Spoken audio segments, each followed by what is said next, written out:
જૂનાગઢ માળિયાહાટીના તાલુકાના કુકસવાડા ગામે તાલુકા વહીવટીતંત્ર દ્વારા તાલુકા કક્ષાનો રવિ કૃષિ મહોત્સવ યોજાયો। Story report by Pratap Sisodiya Maliya Hatina.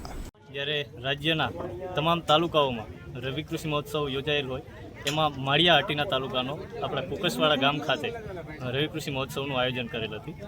કૃષિ મહોત્સવમાં સૌ જિલ્લાના પદાધિકારી, તાલુકાના પદાધિકારી શ્રી, ગામના સરપંચ શ્રી તેમજ ખેતીવાડી, બાગાયત, પશુપાલન અને તેમજ જૂનાગઢ કૃષિ યુનિવર્સિટીના વૈજ્ઞાનિક શ્રી, તમામ અધિકારી અને કર્મચારી દરેક વિભાગના હાજર રહેલ છે અને મોટી સંખ્યામાં ઉત્સાહી ખેડૂતોએ પણ અહીંયા હાજરી આપી છે।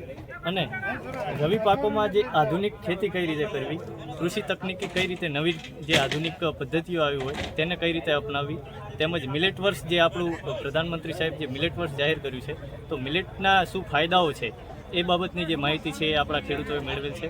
તેમજ આપણા માનનીય રાજ્યપાલ શ્રી કે જેમને પ્રાકૃતિક કૃષિ તરફનું એક વેગવંતું આપણું ગુજરાત બન્યું છે તો પ્રાકૃતિક કૃષિ દરેક ખેડૂત અપનાવતો થાય એ માટે પ્રાકૃતિક કૃષિની પણ માહિતી તમામ ખેડૂતોએ અહીંયા મેળવેલ છે। સાથે સાથે આપણે 27 જેટલા સ્ટોલનું પ્રદર્શન પણ અહીંયા રાખેલ છે।